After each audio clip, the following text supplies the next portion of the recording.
مومن کی فراست سے ڈرو، وہ اللہ کے نور سے دیکھتا ہے، وہ تو پہچان جاتا ہے، بہت شارپ ہوتا ہے مومن کا دماغ، لیکن وہ ریئیکٹ نہیں کرتا. کیوں؟ اس بینیتھ ہز ڈگنیٹی.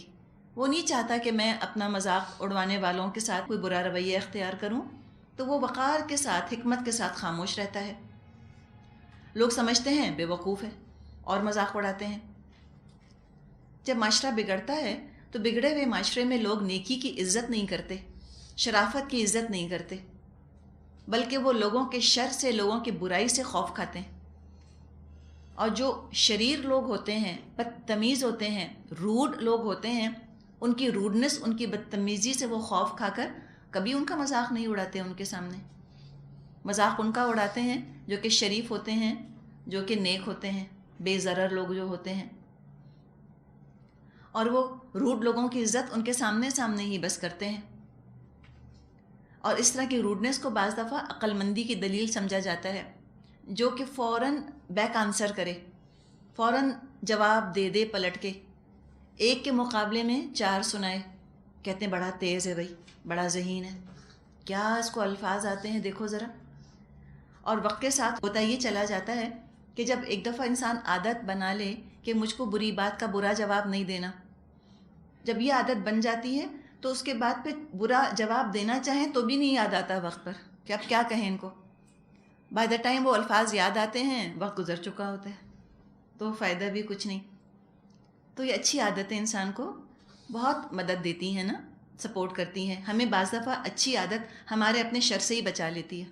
ہم کوئی شر کرنا چاہ رہے ہوتے ہیں لیکن چونکہ شر کی عادت نہیں رہتی، لہٰذا وہ چیز بھی کام آ جاتی ہے، ڈھال بن جاتی ہے عادت انسان کے لیے. موسیٰ علیہ السلام کا بھی مذاق اڑا، اللہ کے رسول تھے، تو لوگوں نے موسیٰ علیہ السلام کا مذاق اڑایا. اور فرعون جو کتنا متکبر، اتنا روڈ، اتنا بدتمیز، اتنا زبان دراز تھا، ظالم تھا، اس کی اطاعت کی، اس کے سامنے عزت بھی کی، اس لیے کہ اس کے شر سے ڈرتے تھے. تو لوگ اخلاق، کردار کی وجہ سے عزت نہیں کرتے دوسرے کی، بلکہ لوگ ڈر کی وجہ سے عزت کرتے ہیں. اور یہ جو عزت ہوتی ہے، ڈر والی عزت، یہ بس سامنے کے سامنے ہوتی ہے. سامنے تو لوگ ڈرتے ہیں، پیٹھ پیچھے مذاق اڑاتے ہیں. اور ان دا لانگ رن اگریشن اور بدتمیزی ہمیشہ ہارتی ہے، یہ ہمیشہ بے عزتی کا سبب بنتی ہے. تو فرعون کے سامنے ہو سکتا ہے اس کی عزت کرتے ہوں، پیٹھ پیچھے تو عزت کوئی نہ کرتا تھا فرعون کی. جبکہ نیک لوگوں کا، اور نیک لوگوں میں جو نیک لوگوں کے سب سے خوبصورت پھول ہوا کرتے تھے رسول، سامنے تو ہو سکتا ہے لوگ مذاق اڑا لیتے ہوں، جیسے یہاں نبی اکرم صلی اللہ علیہ وسلم کا ذکر ہے. سامنے کے سامنے تو مجنون اور ساحر اور نعوذ باللہ کیا کچھ کہہ لیتے تھے، لیکن دلوں میں ضرور عظمت اور سچائی کے اور بلند کرداری کے قائل ہوا کرتے تھے. یہ تو ہوتا ہے. اور پھر ان کو شرمندگی بھی ہوتی ہے مذاق اڑانے والوں کو. آپ دیکھیں ایک چیز کیا ہے کہ کسی نے مذاق اڑایا اور آپ نے کچھ ریئیکشن کا اظہار نہ کیا تو مذاق ریباؤنڈ ہو جاتا ہے اس کے اوپر ہی، ٹھیک ہے نا، وہ مذاق ریباؤنڈ ہوتا ہے اس کے اوپر، وہی شرمندہ ہوتا ہے بعض دفعہ مذاق اڑانے والا. تو اس مذاق کو جذب نہیں کریں اپنے اندر، ایبزارب نہیں کریں اپنے اندر، اس مذاق کے آگے ایک سٹیل بن جائیں، بنیانم مرصوص، تاکہ وہ چیز جو ہے نا، وہ سٹیل بن جانا، وہ اس مذاق کو ریباؤنڈ کر دے ان کے اپنے اوپر ہی، انہی کی طرف وہ چلا جائے. پھر لوگ شرمندہ بھی ہوتے ہیں، پھر آہستہ آہستہ مذاق میں، استہزاء میں کمی آنے لگتی ہے. اس فائر کو فیول مت کریں الفاظ سے، مذاق اڑانے کے فائر کو، اس آگ کو کوئی ایندھن فراہم نہ کریں اپنے کسی بھی رویے سے. آہستہ آہستہ لوگ سمجھ جاتے ہیں بات کو. اس میں ایک واقعہ آتا ہے، یہ جو ہم بات کر رہے ہیں نا، مذاق اڑانا، بدتمیزی کرنا، اگریشن کا اظہار کرنا، کہ ایک افسر تھا، بہت بدتمیز تھا، بہت روڈ تھا، اپنے ملازم کو بہت ہی ڈانٹا کرتا تھا. پھر کیا ہوا، ان کی ریٹائرمنٹ کا وقت آ گیا، کرسی تو چھوڑنی پڑتی ہے نا کبھی نہ کبھی. پھر ان کو ذرا سا ان کا دل نرم پڑا افسر کا، اور انہوں نے اپنے ملازم کو بلایا اور بہت معافی تلافی کی اس سے کہ دیکھو میں نے بہت بدتمیزی کی، بہت تم کو بے عزت کیا. تو نوکر کا بھی دل بڑا نرم ہوا. اس نے کہا نہیں صاحب، آپ اس طرح معافی مت مانگیں، آپ اونچے اونچے مجھ کو گالیاں دیتے تھے، میں آپ کو دل میں گالیاں دیتا تھا. تو اس نے کہا بات تو برابر ہو گئی. تو دل سے کون عزت کرتا ہے بدتمیز لوگوں کی؟ تو لہٰذا فرمایا کہ جو یہ مذاق اڑا رہے ہیں یہ خود ہی اس پھیر میں آ جائیں گے. دوستی کرے انسان، اچھی دوستیاں کرے. اچھی دوستیاں بھی مذاق کے مقابلے میں آڑ بن جاتی ہیں. اور سب سے اچھی دوستی تو فرشتوں کی دوستی ہوتی ہے. جب کوئی مذاق اڑائے، آپ سمجھے کہ میرے دوست میری مدد کر رہے ہیں، وہ ان کو جواب دے رہے ہیں میری طرف سے، مجھے ضرورت نہیں زبان کھولنے کی. اور جو مذاق اڑاتا ہے کسی کا، یوں سمجھے کہ وہ دوسرے کا درجہ ہی بلند کر رہا ہے. جس کا مذاق اڑے وہ کہے کہ یہ تو میرا درجہ بلند کر رہے ہیں. بگاڑ کچھ نہیں سکتے، اللہ کا مقابلہ کر رہے ہیں. اس طرح اللہ والوں کا مذاق اڑا کر بہت بڑی حماقت ہے ان کی. فرمایا آگے، رکوع نمبر 4 شروع ہو رہا ہے، آیت 42 قل من یکلؤکم باللیل والنہار من الرحمن بل ہم عن ذکر ربہم معرضون. اے محمد صلی اللہ علیہ وسلم ان سے کہیے، کون ہے جو رات کو یا دن کو تمہیں رحمان سے بچا سکتا ہو، مگر یہ اپنے رب کی نصیحت سے منہ موڑ رہے ہیں. اللہ کو اگنور کر کے، ناراض کر کے جن کو راضی کر رہے ہیں وہ کوئی کام آنے والے نہیں ہیں ان کے. نہ دنیا میں کوئی کام ان کا بنا سکتے ہیں، نہ آخرت میں ان کے مددگار ہوں گے. ام لہم آلہۃ تمنعہم من دوننا لا یستطیعون نصر انفسہم ولا ہم منا یصحبون. مگر یہ اپنے رب کی نصیحت سے منہ موڑ رہے ہیں. کیا یہ کچھ ایسے خدا رکھتے ہیں جو ہمارے مقابلے میں ان کی حمایت کریں؟ وہ تو نہ خود اپنی مدد کر سکتے ہیں، نہ ہماری ہی تائید ان کو حاصل ہے. تو اللہ کو چھوڑا، انسانوں کو، مخلوق کو معبود بنایا، اللہ کی ناراضگی حاصل کی اور لوگوں کو راضی کیا. ان کا خیال تھا کہ انسانوں کو راضی رکھنا، انسانوں کو خوش رکھنا عقل مندی کی سب سے بڑی دلیل ہے. آج بھی ہم یہی سوچتے ہیں کہ سکسیسفل، باعزت، رسپیکٹڈ تو وہ ہے جس کا سب سے بڑا سوشل سرکل ہو، ہاتھوں ہاتھ ہر جگہ لیا جائے. اور اس دنیا کے رسپیکٹ کو قائم رکھنے کے لیے بعض دفعہ اپنے لیے انسان آخرت کی بے عزتی مول لیتا ہے، خرید لیتا ہے. اصل عقل مندی ہے اللہ کی نظر میں باعزت بننا. اصل تو خوف حشر کے دن کی رسوائی کا ہونا چاہیے کہ اللہ مجھ کو قیامت کے دن تو رسوا نہ کر. دنیا کی رسوائی کا کیا ہے؟ یا تو حالات بدلتے ہی رہتے ہیں، لیکن وہاں کی رسوائی یا وہاں کی عزت تو دائمی ہے، پرماننٹ ہے. اب یہ کیا ہوا؟ کیوں اتنے ڈیفائنٹ ہو گئے ہیں کفار؟ فرمایا بل متعنا ہؤلاء وآباءہم حتی طال علیہم العمر. اصل بات یہ ہے ان لوگوں کو اور ان کے آباء و اجداد کو ہم زندگی کا سر و سامان دیے چلے گئے، یہاں تک کہ ان کو دن لگ گئے. طال علیہم العمر، ہم اردو محاورے میں کہتے ہیں نا چربی چڑھ گئی، یہ وہی چیز ہے. گناہوں پر گناہ کیے جا رہے ہیں، اس کے باوجود بہت کچھ اللہ ان کو دیے چلا جا رہا ہے، اور یہ سمجھ رہے ہیں کہ اللہ ہم سے راضی ہے. ہم نے کیا ہی کیا، قصوری کیا ہے، ہم تو اتنے اچھے ہیں. یہ سوچ کر مزید گناہوں پر، برائیوں پر جم جاتے ہیں. سوچتے ہیں اگر گناہ گار ہوتے، اگر اللہ ہم سے ناراض ہوتا تو اللہ اتنا سارا انعام ہم کو تھوڑی دیتا. یہ تو انعام مل رہا ہے ہم کو. یہی سب سے بڑی غلط فہمی ہے، دنیا کی نعمتوں کو اپنا حق یا انعام سمجھ کر وصول کر لینا، قبول کر لینا. یہ چیز انسان کو غافل کر دیتی ہے، ہیڈ لیس کر دیتی ہے. ہر نعمت کو ذمہ داری اگر انسان سمجھے تو پھر وہ الرٹ رہتا ہے، محتاط رہتا ہے، حساب کا خیال رہتا ہے اس کو. لیکن یہ چونکہ غلط فہمی کا شکار ہیں، نعمتوں کو بجائے آزمائش، بجائے ذمہ داری سمجھتے، انعام سمجھ لیا. اب مزید دل ٹھوک کر اطمینان سے نافرمانیوں میں مصروف ہو گئے. جتنی مہلت زیادہ ملی اتنا گناہوں کا بار اپنے اوپر چڑھا لیا. سوچتے ہیں کہ اب تک نہیں پکڑے گئے، آگے بھی خیر ہے، اللہ اب تک میرے ساتھ اتنا نرم معاملہ کر رہا ہے، آئندہ بھی کرے گا. دنیا میں درگزر کیا ہے اللہ نے، آخرت میں بھی درگزر کر دے گا. یہ ان کا حال ہوا. جتنی نعمتیں زیادہ ہوئیں اتنی ان کی آنکھوں پر پٹیاں بندھ گئیں. یہ ہے استدراج، گناہوں کے ساتھ دنیا کی نعمتوں کا ملنا، یہ اللہ کی سخت ترین آزمائشوں میں سے ایک آزمائش ہے۔ فرمایا افلا یرون انا نأتی الارض ننقصها من اطرافها افهم الغالبون، کیا انہیں یہ نظر نہیں آتا کہ ہم زمین کو مختلف سمتوں سے گھٹاتے چلے آ رہے ہیں، پھر کیا یہ غالب آ جائیں گے؟ اسی طرح کی ملتی جلتی آیت ہم نے پہلے بھی پڑھی تھی، شاید سورۃ الحجر میں پڑھی تھی۔ تو یہی بات ہے کہ ہر چیز گھٹ رہی ہے، فزیکلی بھی دنیا گھٹ رہی ہے، یہ بھی حقیقت ہے۔ جو دنیا کا ارتھ کا اندر کا کور ہے، فیول ہے، وہ جیسے جیسے ٹھنڈا ہو رہا ہے ایسے ایسے وہ شرنک ہو رہا ہے۔ تو چند سینٹی میٹر ہی صحیح جتنے بھی بر اعظم ہیں، کانٹیننٹس ہیں، وہ ایک دوسرے کے قریب آ رہے ہیں، فیو ملی میٹرز، فیو سینٹی میٹرز ان کا فاصلہ آپس کا گھٹ رہا ہے۔ تو یہ بھی بڑی زبردست سائنسی حقیقت ہے جس کا کہ اللہ تعالیٰ نے یہاں پر اظہار فرمایا ہے، اور سائنس نے تو آج اس بات کو جانا۔ تو سائنسی لحاظ سے بھی یہ بات 100% درست ہے، اور اگر ہم اس ماحول ان حالات میں رکھیں اس آیت کو جب یہ نازل ہوئی تھی، تو جو حالات اس وقت تھے اس لحاظ سے بھی درست، اور اس طرح سے درست کہ نبی اکرم صلی اللہ علیہ وسلم کا پیغام چاروں طرف پھیل رہا تھا، اور کفار قریش کی گرفت کمزور ہو رہی تھی،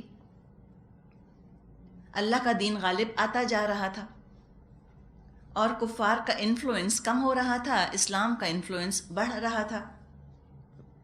تو فرمایا کہ دیکھو ہر طرف سے تم گھیرے جا رہے ہو، بہتر ہے کہ تم اب اللہ کی طرف توجہ کر لو اور اس چیز کو قبول کر لو جو تم کو بتائی جا رہی ہے۔ اور اگر ہم اپنے طور پر اس کو دیکھیں تو بھی حقیقت ہے کہ عمر کے ساتھ ساتھ دنیا تو گھٹتی چلی جاتی ہے، انسان کے اوپر طاقت گھٹ جاتی ہے، طلب گھٹ جاتی ہے، صحت گھٹ جاتی ہے، ہمت کم ہو جاتی ہے، قدم قدم انسان کمزوری کی طرف بڑھتا چلا جاتا ہے۔ دنیا تمام تر رعنائیوں کے نعمتوں کے باوجود تنگ ہو جاتی ہے انسان پر، یہاں تک کہ ہزاروں گز پر بنے ہوئے گھر بھی تنگ پڑ جاتے ہیں، اور بالآخر انسان کو ایک تنگ قبر کے اندر لے جا کر ڈال دیا جاتا ہے، 2 گز کے گڑھے میں رکھ کر آ جاتے ہیں۔ تو جس انسان کی کمزوری کا اور بے بسی کا یہ عالم ہو، کیا وہ اللہ پر غالب آ سکتا ہے؟ کیا شان ہے میرے مالک کی! تو اس کا تو صرف ایک ہی حق ہے سب سے بڑا، اور کہ اس کے آگے جھک جایا جائے۔ جو جھک گیا اپنا فائدہ کیا، اور جس نے ڈیفائی کیا، جو اللہ سے ٹکر لینے کھڑا ہوا، جیسے کوئی بھونگا سورج سے ٹکر لینے کھڑا ہو، چھوٹا سا کیڑا، اس چھوٹے سے کیڑے کی بھی کچھ نہ کچھ حیثیت ہے سورج کے سامنے، انسان کی تو اتنی بھی حیثیت نہیں اللہ کی قدرت، اللہ کی ہستی کے سامنے۔ تو کیوں اللہ سے ٹکر لیتے ہیں؟ کیسے غالب آئیں گے اللہ پر؟ اور یہ اللہ سے ٹکر لینے کی خواہش دنیا کی محبت کی وجہ سے پیدا ہوتی ہے، اور دنیا تو ایسی بے وفا ہے، کیوں نہیں انسان اس دنیا سے دل ہٹا لے اس سے پہلے کہ دنیا اس سے منہ موڑے، اس سے پہلے کہ دنیا چھوڑے، خود انسان ذہنی طور پہ دنیا کو چھوڑ دے، اس سے پہلے کہ دنیا ہمیں نکال باہر کرے، ہم دنیا کو دل سے باہر نکال دیں۔ اور یہ عقل مندی کا رویہ صرف ایک صورت میں ممکن ہے، اور وہ یہ ہے کہ انسان وحی کی قدر کرے، دھیان سے سنے اور عمل کرے۔ آیت 45، قل انما انذرکم بالوحی، ان سے کہہ دیجئے میں تو وحی کے بنا پر تم کو متنبع کر رہا ہوں، ولا يسمع الصم الدعاء اذا ما ينذرون، مگر بہرے پکار کو نہیں سنا کرتے جبکہ ان کو خبردار کیا جائے۔ ایسے انہوں نے کان بند کر لیے ہیں کہ رسول کی بات سنتے ہوئے گھبراتے ہیں، ڈر یہ لگتا ہے کہیں دنیا کا مزہ کرکرا نہ ہو جائے، کہیں ہم کو یہ چھوڑنا نہ پڑ جائے۔ یہ بھی بڑا خوف ہوتا ہے نا لوگوں کو قرآن سنتے ہوئے، کہ کہیں ہمارے پلیجرز کم نہ ہو جائیں۔ یہ نہیں سوچتے کہ یہ خود نہیں چھوڑیں گے تو کیا ہوا، زبردستی ایک دن ان سے واپس لے لیا جائے گا، چھین لیا جائے گا، اور دنیا کا مزہ تو کرکرا ہو جائے اگر ان کے اعمال کی پاداش میں اللہ آج ہی ان کو اپنے عذاب کا کوئی مزہ چکھا دے، تب ان کے سارے ہوش ٹھکانے آ جائیں۔ فرمایا وَلَئِن مَسَّتْهُمْ نَفْحَةٌ مِّنْ عَذَابِ رَبِّكَ لَيَقُولُنَّ يَا وَيْلَنَا إِنَّا كُنَّا ظَالِمِينَ، اگر تیرے رب کا عذاب ذرا بھی ان کو چھو جائے تو ابھی چیخ اٹھیں کہ ہائے ہماری کمبختی، بے شک ہم خطاوار تھے۔ سارے عیش ختم ہو جائیں، ہلکا سا اللہ کے عذاب کا جھونکا ہی اگر ان کو چھو کر بھی گزر جائے تو یہ چیخ پکار شروع کر دیں، ہوش میں آ جائیں اور احساس ہو جائے کہ ہم نے کتنی زیادتی کی اپنے رب کی فرما برداری سے منہ موڑ کر۔ تو یہ دنیا کا معاملہ ہے، پھر آخرت میں بھی حساب کتاب تو ہونا ہے۔ فرمایا آیت 47 وَنَضَعُ الْمَوَازِينَ الْقِسْطَ لِيَوْمِ الْقِيَامَةِ فَلَا تُظْلَمُ نَفْسٌ شَيْئًا وَإِنْ كَانَ مِثْقَالَ حَبَّةٍ مِّنْ خَرْدَلٍ أَتَيْنَا بِهَا وَكَفَى بِنَا حَاسِبِينَ، قیامت کے روز ہم ٹھیک ٹھیک تولنے والے ترازو رکھ دیں گے، پھر کسی شخص پر ذرہ برابر ظلم نہ ہوگا، جس کا رائی کے دانے کے برابر بھی کچھ کیا دھرا ہوگا وہ ہم سامنے لے آئیں گے اور حساب لگانے کے لیے ہم کافی ہیں۔ انس رضی اللہ عنہ سے روایت ہے، نبی اکرم صلی اللہ علیہ وسلم نے فرمایا کہ قیامت کے دن میزان پر ایک فرشتہ مقرر ہوگا اور ہر انسان کو اس میزان کے سامنے لایا جائے گا۔ اب تصور میں لے کر آئیں ذرا اپنے آپ کو، کیا لے کر پہنچیں گے قیامت کے دن؟ جو بھی اعمال ہیں وہ لے کر پہنچ جائیں گے، اب وہ تلنا شروع ہوں گے۔ اگر اس کی نیکیوں کا پلہ بھاری ہوگا تو فرشتہ اعلان کرے گا جس کو تمام اہل محشر سنیں گے، جتنے لوگ ہوں گے نا سب سنیں گے کہ فلاں شخص کامیاب ہو گیا، اب کبھی اس کو محرومی نہ ہوگی۔ دعا کریں اللہ میرا نام ان لوگوں میں شامل ہو۔ ہم سب کھڑے سن رہے ہوں گے نا، آپ کا نام پکارا گیا، آپ کہیں گے اچھا میرے ساتھ کلاس میں ہوتی تھیں، کامیاب ہو گئی، کتنا رشک آئے گا۔ کوئی آپ کا نام سنے گا، آپ کسی کا نام سنیں گی، اور اگر نیکیوں کا پلہ ہلکا رہا تو یہ فرشتہ منادی کرے گا کہ فلاں شخص شقی اور محروم ہو گیا، کہ یہ برباد ہو گیا۔ اللہ تعالی ہمیں اس انجام سے محفوظ رکھے۔ ترمذی میں روایت ہے، ایک شخص نبی اکرم صلی اللہ علیہ وسلم کے سامنے آ کر بیٹھا اور بیان کیا کہ میرے 2 غلام خیانت کرتے ہیں، میرے احکام کی خلاف ورزی کرتے ہیں۔ آپ ریلیٹ کر سکتی ہیں اس شخص سے؟ نوکر ہے، بات نہیں سنتا، ادھر ادھر کر دیتا ہے چیزیں، کبھی پیاز غائب، کبھی آلو غائب، کبھی کچھ، ٹھیک ہے، یا چیزیں ضائع کر دیں۔ تو اس نے کہا میں ان کو زبان سے بھی برا بھلا کہتا ہوں، ہاتھ سے بھی مارتا ہوں، تو میرا اور ان غلاموں کا انصاف کس طرح ہوگا؟ آپ نے فرمایا ان کی نافرمانی، خیانت اور سرکشی تولی جائے گی، پھر تمہارے سب و شتم، سب کہتے ہیں گالی دینے کو، تمہاری گالی برا بھلا کہنا یعنی کہ ڈانٹ وغیرہ اور مار پیٹ کو تولا جائے گا۔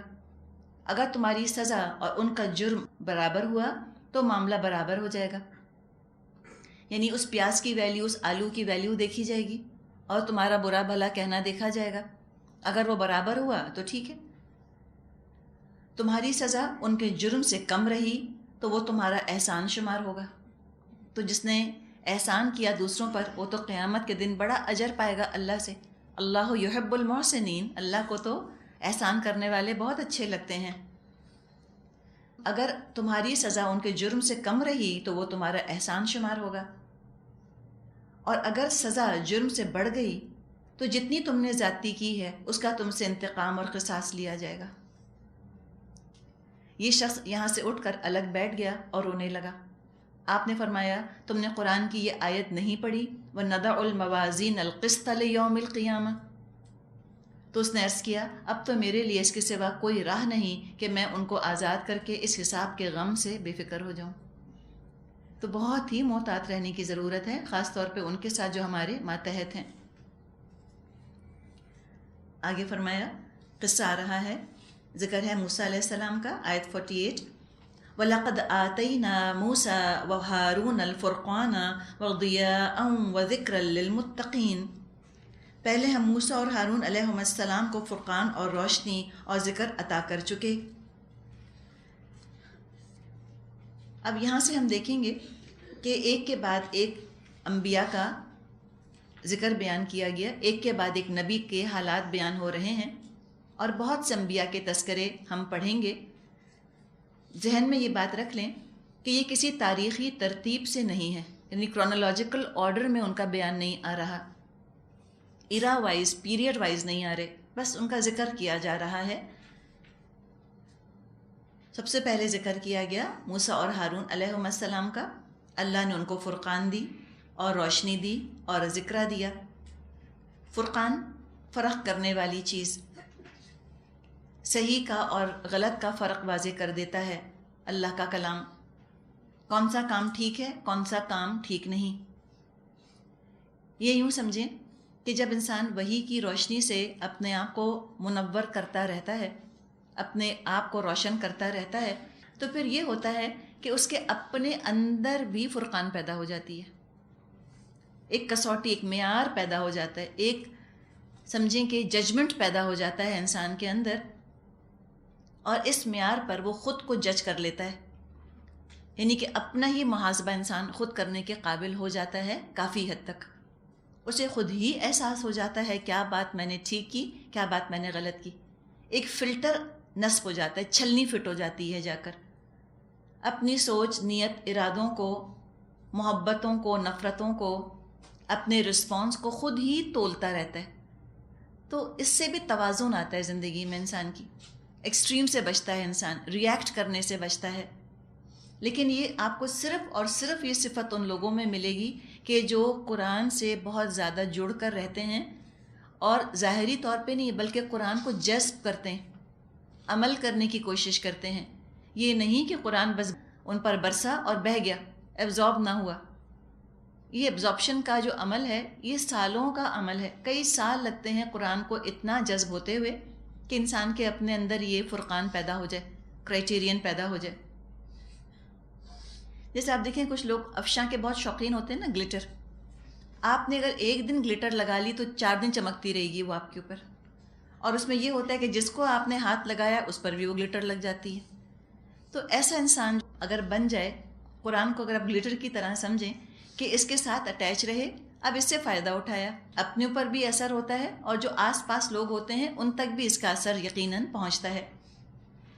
تو ضیاء کا ذکر کیا گیا، نور، نور ہے ان کے پاس، عمل کرتا ہے کتاب کی روشنی میں، سوچ اس کی درست ہو گئی فرقان کی وجہ سے، عقیدہ درست ہو گیا فرقان کی وجہ سے، اور نور کی روشنی میں، اس نور میں اس نے اس کو صحیح طرح سے عمل میں بھی ڈال دیا، اپنی سوچ، اپنے عقیدے کو، اپنے جذبات کو۔ ڈائریکشن، طریقہ بھی کتاب اور سنت کے مطابق ہے، فرقان بھی ہے، ضیاء بھی ہے، لیکن ذکرہ بڑا ضروری ہے۔ یہ یوں سمجھے کہ پاور سپلائی ہے، اگر ذکرہ کو روک دیا تو ضیاء بھی مدھم پڑ جائے گی، فرقان بھی ڈسٹارٹ ہو جائے گا، خراب ہو جائے گا۔ جیسے آپ دیکھیں کمپیوٹر کی جب بیٹری لو ہونے لگتی ہے تو ایرر دیتا ہے نا، عجیب عجیب باتیں کرنے لگتا ہے۔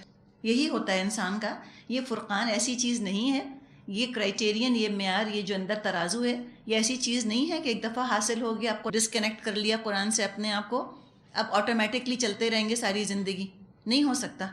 جیسے ہی ذکرہ سے ڈسکنیکٹ ہوں گے، اللہ کی یاد، اللہ کی بات، اللہ کے کلام سے اپنے آپ کو منقطع کریں گے، یہ اندر کی روشنی بھی مدھم پڑنے لگے گی، پتہ نہیں چلے گا ہم کیا غلطی کر رہے ہیں، اور یہ معیار ہے اس پر بھی شیطان حملہ آور ہوگا۔ تو بہت ہی ضروری ہے کہ انسان اپنے آپ کو بار بار یاد دہانی کراتا رہے۔ اگر کتاب کا پڑھنا چھوڑا، عمل سوچ بیمار ہو جائے گی۔ بعض دفعہ انسان جب دین کے کاموں میں بہت لگ جاتا ہے، اتنے سارے کام کر رہا ہوتا ہے، کہتے ہیں کہ قرآن ہی پڑھنے کا ٹائم نہیں ہے، قرآن ہی سننے کا ٹائم ہمارے پاس نہ بچا، اس سے بہت بگاڑ پیدا ہوتا ہے، کام کے اندر ڈسٹورشن آنے لگتا ہے۔ ہم نے کئی دفعہ یہ بات کی ہے کہ جو جتنا زیادہ کام کر رہا ہے دین کا، اس کو اتنا زیادہ قرآن سننے کی ضرورت ہے۔ کبھی تفسیر سن لیجئے، کبھی ترجمہ سن لیجئے، کبھی تلاوت سن لیجئے، کچھ بھی، کسی نہ کسی طرح سے قرآن کے ساتھ کنیکٹڈ رہے انسان۔ اگر اس کو چھوڑا تو عمل بیمار ہو جائے گا، اور اسی مقصد کے لیے کتاب ہے، اور یہ 3 چیزیں ملتی ہیں تو انسان متقی بنتا ہے، فرقان اور ضیاء اور ذکرہ، پھر متقی ہو جاتا ہے انسان۔ پھر اس کا حال کیا ہوتا ہے ایسے لوگوں کا؟ آیت 49، الذین یخشون ربہم بالغیب وہم من الساعۃ مشفقون۔ جو بے دیکھے اپنے رب سے ڈریں اور جن کو حساب کی اس گھڑی کا کھٹکا لگا ہوا ہو۔ بہت بڑی بات ہے کہ انسان اللہ سے ڈرے جب تک کہ اللہ نے خود کو غیب کے پردے میں رکھا ہوا ہے۔ جو غیب میں رہتے ہوئے رب سے ڈرا تو رب کے سامنے جب کھڑا ہوگا تب اس کو انشاءاللہ اللہ سے ڈر نہیں لگے گا، اس لیے کہ اس کو اللہ کی طرف سے خوشخبریاں اور اچھا انجام ہی مل رہا ہوگا۔ اور جو قیامت سے آج ڈرتے رہیں گے انشاءاللہ وہ قیامت کے دن قیامت سے نہیں ڈریں گے، اس دن کی گھبراہٹ سے وہ امن میں ہوں گے انشاءاللہ تعالی۔ اور ڈر انسان کو تیزی کے ساتھ عمل پر لے آتا ہے۔ فرمایا آیت 50 وَهَذَا ذِكْرٌ مُبَارَكٌ أَنزَلْنَاهُ أَفَأَنْتُمْ لَهُ مُنْكِرُونَ، اور اب یہ بابرکت ذکر ہم نے تمہارے لیے نازل کیا ہے، پھر کیا تم اس کو قبول کرنے سے انکار کرتے ہو؟ تم اس کے انکاری ہو۔ ذکر مبارکن، ماء مبارک کی طرح، مبارک پانی کی طرح یہ مبارک ذکر جو ہے وہ نازل ہوا ہے، تو حیرت ہے کہ تم اس کو قبول نہیں کرنا چاہتے، ریجیکٹ کرتے ہو۔ بات یہ ہے کہ بہت لوگ قرآن کو قبول کر لیں، بلکہ سارے ہی قبول کر لیں قرآن کو، اگر اس کو فرقان، ضیاء اور ذکرہ اور ڈر کا سبب کوئی نہ بنائے تو۔ صرف برکت کی کتاب، مبارک صفت اگر خالی ذہن میں رکھی جائے تو اس مبارک لفظ کو وہ لے جاتے ہیں دنیا کی طرف۔ اگر دنیا کی برکتیں ملتی، صرف دنیا کی برکتوں کے لیے قرآن نازل ہوا ہوتا، ساری دنیا لپک کر لے لیتی، اس کو دل میں بسا لیتی، آنکھوں سے لگا لیتی، سر پہ رکھ لیتی، رات دن اس کو پڑھتی۔ اگر یہ ہوتا کہ ایک ایک لفظ پڑھ کے درجات بلند ہوں گے، بچوں کی شادیاں اچھی جگہ ہو جائیں گی، کاروبار میں برکت ہوگی، لڑائی جھگڑے گھروں سے ختم ہو جائیں گے، بھوت پریت بھاگ جائیں گے، بیماریاں دور ہو جائیں گی، اس سے مستقبل کا حال پتہ چل جائے گا، فال نکال لو۔ اگر یہی ساری مقاصد ہوتے کہ دین کے بجائے بس دنیا ہی دنیا حاصل ہوتی، دنیاوی ترقی، تو کفار مکہ کو کیا پرابلم تھا، بڑھ کر لیتے۔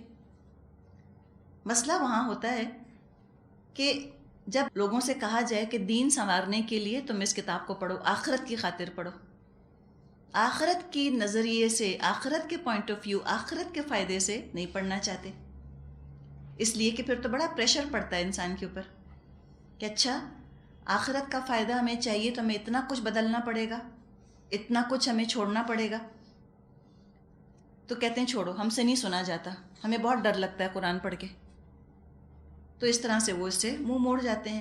پہلے بھی کرتے تھے، آج بھی آپ دیکھ لیجئے، قرآن خوانیاں کروا لیجئے لوگوں سے، شادی سے پہلے نئے گھر میں جا کر کسی مشکل کے لیے، کسی کے موت کے بعد کہ اس کی قبر کے مراحل ہمارے قرآن پڑھنے سے آسان ہو جائیں، ان تمام مقاصد کے لیے آج بھی قرآن پڑھا جاتا ہے۔ تو دنیا ہی دنیا ہے نا، یہ آخرت کے لیے بھی جو معیار بنایا ہے وہ کوئی خود ساختہ معیار بنا لیا کہ میرے پڑھنے سے فلاں فلاں کو فائدہ ہوگا، اصل میں تو فائدہ ہوگا خود پڑھ کے جانے سے۔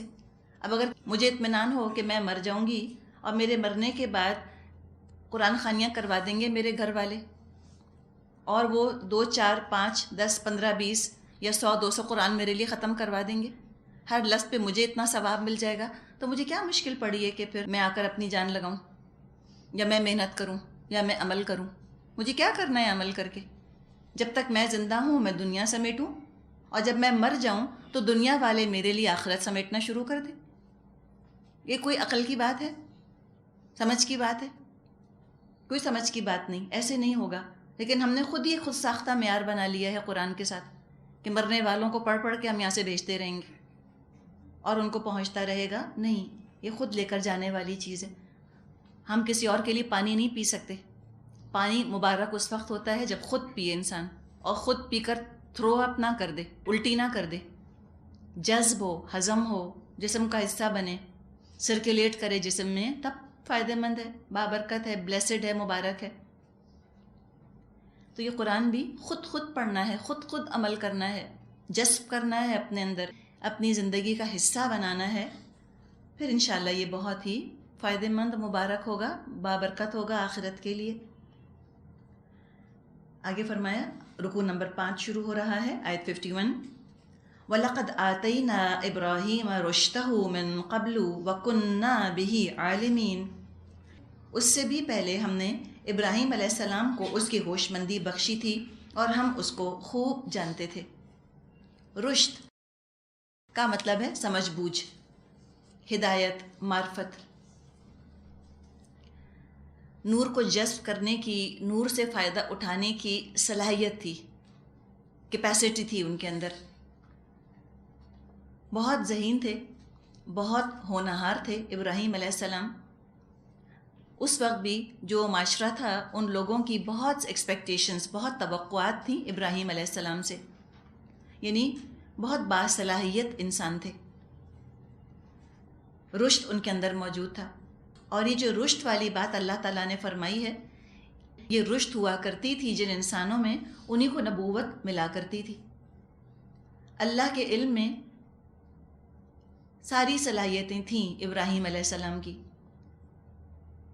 اب اس رشد کا اظہار کیسے کیا ابراہیم علیہ السلام نے، اس کا ذکر آ رہا ہے کہ جس کے اندر کامن سینس ہوتا ہے، جس کے اندر عقل ہوتی ہے، سمجھ ہوتی ہے، جس کی عقل درست ہوتی ہے، سلامت سلیم عقل ہوتی ہے، تو وہ کیسے اس کا اظہار کرتے ہیں رویے میں. اذ قال لأبیہ وقومہ ما هذه التماثیل التي انتم لها عاکفون. یاد کرو وہ موقع جب اس نے اپنے باپ اور اپنی قوم سے کہا تھا یہ مورتیاں کیسی ہیں جن کے تم لوگ گرویدہ ہو رہے ہو. ابراہیم علیہ السلام کا ماحول آپ کے ذہن میں ہوگا، ہر طرح کا شرک تھا. تو پھر یہ توحید کی جو پہچان ان کو ملی، یہ دراصل اس رشد ہی کا اظہار ہے. جس کے اندر رشد ہے وہ شرک کے گھٹاٹوپ اندھیروں میں سے بھی توحید کے نور تک رسائی حاصل کر لے گا، پہنچ جائے گا. اس لیے کہ یہ ٹروتھ ہے نا، دی ٹروتھ، کیپٹل ٹی سے دی، کیپٹل ٹی سے ٹروتھ. سب سے بڑا سچ، سب سے بڑا حق کائنات کا یہی ہے، توحید، اللہ کی وحدانیت. یہ انسان اپنی فطرت میں لے کر اس کو آیا ہے. ابراہیم علیہ السلام میں چونکہ رشد تھی، ان کا دل کبھی معاشرے کے رواج پر ٹھکا ہی نہیں، ذہن نے قبول کیا ہی نہیں ان رسموں کو، ان رواجوں کو. جب وہ سارا کچھ دیکھتے ہوں گے ایک بے چینی، کھٹک محسوس ہوتی ہوگی کہ لوگ کیوں کر رہے ہیں. آج بھی جن لوگوں میں رشد ہوتی ہے وہ فائنلی، الٹیمیٹلی وہ ذکرن تک پہنچ جاتے ہیں، اللہ کے ذکر، اللہ کی کتاب، اللہ کے کلام تک وہ رسائی حاصل کر لیتے ہیں، اسٹرگل کر کے پہنچ جاتے ہیں. تو انہوں نے پوچھا کہ ایک تماثیل کیا ہیں جن کی تم عبادت کرتے ہو، جن کے آگے تم اس قدر فوکس کر کے بیٹھے رہتے ہو، کنسنٹریٹ کرتے ہو، میڈیٹیٹ کرتے ہو ان کے اوپر. تماثیل تمثال کی جمع ہے، تمثال، تامیم سا الف لام. تمثال یعنی تصویریں. یہ درخت کی تصویر بھی ہو سکتی ہے، یا کوئی بت وغیرہ بھی انسانوں کے یا جانوروں کے ہو سکتے ہیں.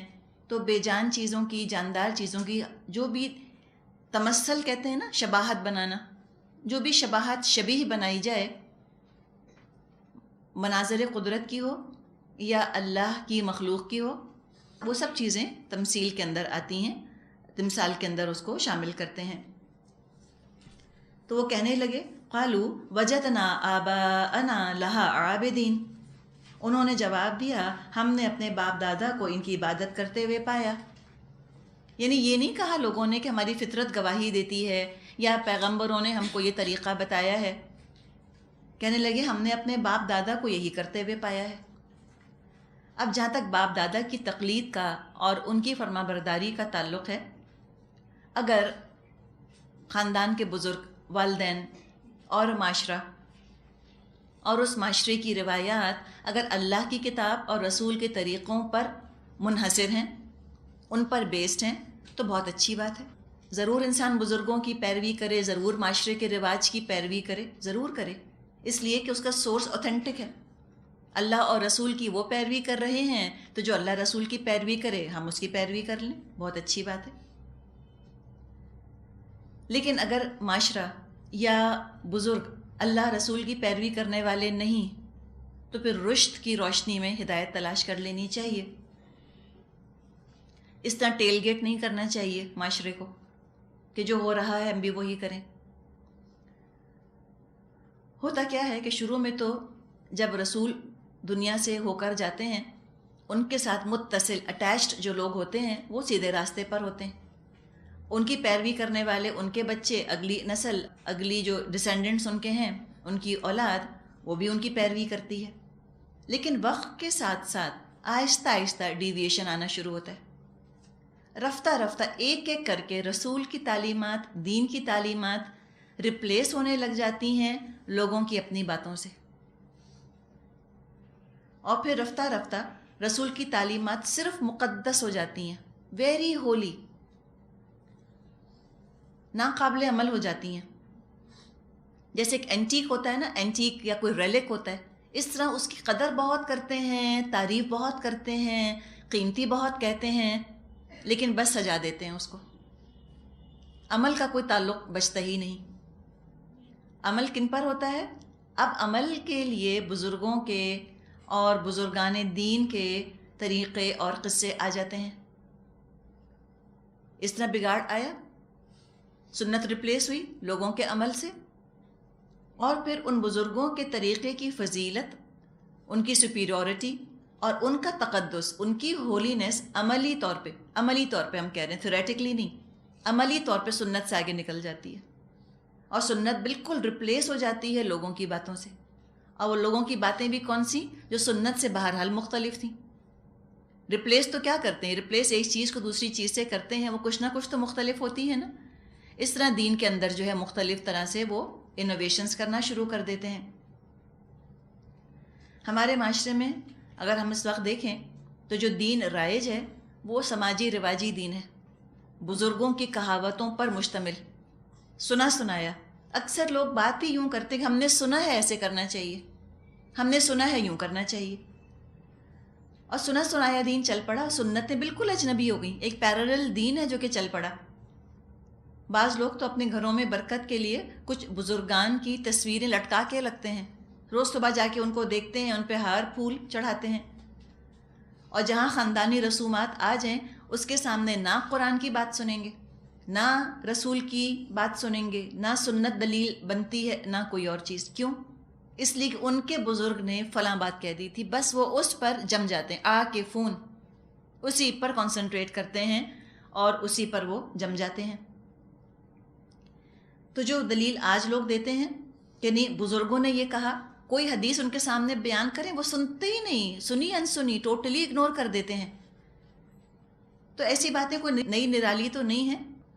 4000 سال پہلے ابراہیم علیہ السلام کی قوم نے بھی یہی کہا تھا کہ وجدنا آباءنا لہا عابدین، ہمارے آباء و اجداد یہی کام کرتے تھے۔ قال لقد کنتم انتم وآباؤکم فی ضلال مبین، ابراہیم علیہ السلام نے جواب دیا تم بھی گمراہ ہو اور تمہارے باپ دادا بھی صریح گمراہی میں پڑے ہوئے ہیں۔ اب یہ کیسی بات ہے؟ اس طرح ججمنٹ پاس کر دینا۔ اب پھر آپ سوچیں ذرا، پھر آپ آج میڈیا کو ذہن میں لیں اور آپ تصور کریں کہ جہاں پر یہ بات چیت ہو رہی ہے، جیسے ٹاک شوز آتے ہیں نا، ٹی وی کے ٹاک شو کو امیجن کریں، ٹھیک ہے، ایک ٹاک شو جو ہے وہ ہوسٹ کیا جا رہا ہے، اور وہاں پر اس طرح سے یہ بات ہوئی، کسی نے کہا کہ ہم تو اپنے آباء و اجداد کی رسموں کو پوچھتے ہیں، ابراہیم علیہ السلام نے کہا کہ تم تو گمراہ ہو، کیا ری ایکشن ہوگا لوگوں کا، سننے والوں کا؟ وہ کہیں گے کہ آپ کو ججمنٹل ہونے کی کیا ضرورت ہے، مذہب تو ذاتی معاملہ ہے، آپ کیسے کہہ سکتے ہیں کہ یہ گمراہ ہیں؟ الٹے سر نہ ہو جاتے سارے لوگ ابراہیم علیہ السلام کے، جان کو آ جاتے ہیں ان کی، جیسے آج آ جاتے ہیں دوسروں کی جان کو اگر آپ ان سے کہیں کہ یہ طریقہ آپ کا غلط ہے۔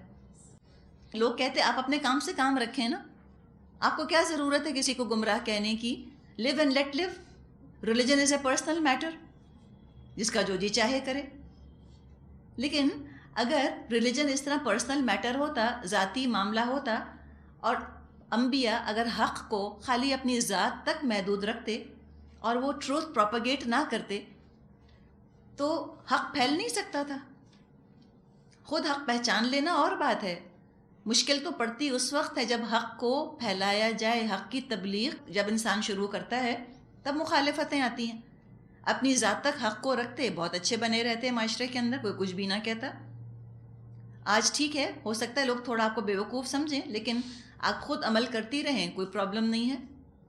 جب دوسروں کو بتانا شروع کرتے ہیں تب تھوڑی سی ریزسٹنس، ریزنٹمنٹ آتی ہے نا. اور حقیقت ہے انسان جتنا بڑا حق لوگوں تک پہنچائے گا اتنا زیادہ ریزنٹمنٹ آئے گا. جیسے ایک جھیل ہوتی ہے، لیک ہے، آپ لیک کے اندر ایک چھوٹا سا کنکر ڈالیں، پیبل، تو ارتعاش پیدا ہوتا ہے، وائبریشن آتی ہے سطح کے اوپر، دائرے بنتے چلے جاتے ہیں. آپ بڑا پتھر پھینکیے تو زیادہ جھیل ہلے گی، اور بہت بڑا پتھر پھینکیں گی تو اس کے چھینٹے اڑ کر آپ پر بھی آئیں گے، کچھ پانی آپ پر بھی آئے گا. تو لوگ اس طرح زبردست طریقے سے بعض دفعہ ری ایکٹ کرتے ہیں، لیش آؤٹ کرتے ہیں نا دوسروں کے اوپر جو ان کو بتا رہے ہوں. لیکن نہیں، انل منکر بہرحال کرنا ہے انسان کو. پورے اعتماد سے، پوری بے خوفی سے انہوں نے قوم کی گمراہی کا اعلان کر دیا. اور ایک دفعہ اعلان کر دے انسان، پھر وہ خود بھی کمیٹڈ ہو جاتا ہے. منہ سے کہہ دیا نا، اب انسان پیچھے ہٹ نہیں سکتا، اس لیے کہ اس نے اپنا سٹینڈ واضح کر دیا ہے. قالوا اجئتنا بالحق ام انت من اللاعبین. انہوں نے کہا، کیا تو ہمارے سامنے اپنے اصلی خیالات پیش کر رہا ہے یا صرف مذاق کر رہا ہے؟ اب ابراہیم علیہ السلام کی کیا ایج ہوگی؟ بالکل ینگ، یا تو ٹین ایجر ہوں گے یا ارلی 20s وغیرہ میں ہوں گے. تو لوگوں نے کہا کہ بتاؤ ابراہیم، کیا سیریسلی تمہارے خیالات یہی ہیں کہ مذاق تو نہیں کر رہے؟ سوچا ہوگا کیسا الڑ لا ابالی سا نوجوان ہے، ایسی ترنگ میں ذرا سی چھیڑ چھاڑ کر رہا ہے شاید ہمارے ساتھ. سیریس نہیں ہو سکتا، یہ کیسے ڈیفائی کر رہا ہے اسٹینڈرڈ نارمز کو، نارمز اور سوسائٹی کو کیسے چیلنج کر رہا ہے. یہ آج بھی یہ رد عمل سامنے آتا ہے.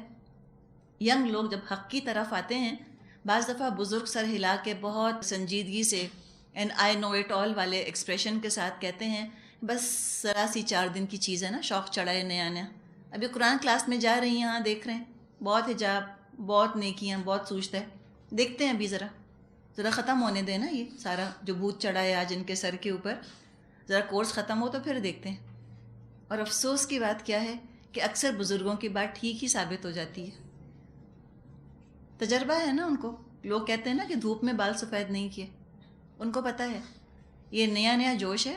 ابھی جیسے ہی یہ کتاب بند ہوگی، ان کی زندگی میں پھر سے اندھیرا آئے گا، یہ پھر ویسے ہی ہو جائیں گے ہم جیسے. پہلے شک آئے گا دماغوں کے اندر، پھر کہیں گے اتنا ریجڈ ہونے کی کیا ضرورت ہے. اس کے بعد تھوڑا سا کمپرومائز کریں گے، پھر کہیں گے کیا حرج ہے. 1 سال کے بعد پھر ویسے کے ویسے ہو جائیں گے. تو آج بھی لوگ کہتے ہیں کہ بس نیا نیا ان کو شوق چڑھا ہے. ہوتا یہی ہے واقعی کہ اکثریت انسانوں کی ماحول کے رنگ میں رنگ جاتی ہے، اور صبغت اللہ کو برقرار رکھنا آسان کام نہیں ہے. اللہ کا رنگ ایک دفعہ اختیار کر لینا آسان ہے، لیکن اس رنگ کو پختہ کرنے میں تو بہت سی آزمائشوں کی دھوپ سے گزرنا پڑتا ہے نا، آزمائشوں کی بٹی سے گزرنا پڑتا ہے، تب یہ رنگ پختہ ہوتا ہے. اس میں وقت لگتا ہے. اوور نائٹ نہ چڑھتا ہے یہ رنگ، نہ اوور نائٹ اترتا ہے. آہستہ آہستہ چڑھتا ہے، پھر آہستہ آہستہ مدھم ہوتا ہے، اگر اس کو اللہ کی یاد کے ساتھ تازہ نہ کیا جائے، فریش نہ کیا جائے. تو انہوں نے پوچھا کہ اچھا بتاؤ، تم سیریسلی کہہ رہے ہو؟ آر یو سیریس، یا تم مذاق کرتے ہو ہمارے ساتھ؟ قال بل ربکم رب السماوات والارض الذی فطرہن وانا علی ذلکم من الشاہدین وتاللہ لأکیدن اصنامکم بعد ان تولوا مدبرین. انہوں نے جواب دیا، نہیں، بلکہ فی الواقع تمہارا رب وہی ہے جو زمین اور آسمانوں کا رب اور ان کا پیدا کرنے والا ہے. اس پر میں تمہارے سامنے گواہی دیتا ہوں، اور اللہ کی قسم میں تمہاری غیر موجودگی میں ضرور تمہارے بتوں کی خبر لوں گا. یہ بھی کہہ دیا، ان تولوا مدبرین، وارن کر دیا کہ دیکھنا میں کیا اشر کرتا ہوں ان کا. چیلنج بھی دے دیا، اور پوری سنجیدگی سے کہہ دیا کہ تمہارا بھی رب وہی ہے جس نے کہ آسمانوں اور زمین کو پیدا کیا، میں گواہ ہوں اس پر. یہ بات انہوں نے فرمائی کہ نہ صرف میں ان کو پوچھتا نہیں، بلکہ میں تو ان کا وجود برداشت نہیں کرتا، مجھے تو گھن آتی ہے ان کو دیکھ کر. سمجھے ایک ریولژن ہے ان کے اندر، شدت کی نفرت ہے ان شرک کے مظاہروں سے. پھر کیا ہوا؟ سورہ یونس میں ہم نے پڑھا تھا کہ اس طرح ابراہیم علیہ السلام نے فرمایا کہ ٹھیک ہے میں ان کی خبر لوں گا. اب وہ واقعہ جو ہے وہ یہاں پر بیان کیا جا رہا ہے. ابھی جو انہوں نے کہا کہ میں ان کی خبر لوں گا، تو آپ سوچیے کوئی معمولی کام تو نہیں تھا، بڑی جرت، بڑی ہمت اس کے لیے چاہیے. فعال ہونا، باعمل ہونا بڑا ضروری تھا، ہمت جرت والا، انرجی والا. کہ آج جیسے کوئی کسی ہندوستان میں کسی مندر میں جا کر ان کے بت توڑ دے، پھر وہاں سے بھاگے بھی نہ بلکہ مقابلہ کرنے کے لیے کھڑا ہو جائے. اتنی ہمت، ایسی ایمان کی حرارت، یہ دراصل بہت مضبوط ایمان کی وجہ سے انسان میں آتی ہے. ایمان کمزور ہوتا ہے، سست ڈھیلا ڈھالا عمل ہوتا ہے، بہت ہی کمپرومائزنگ.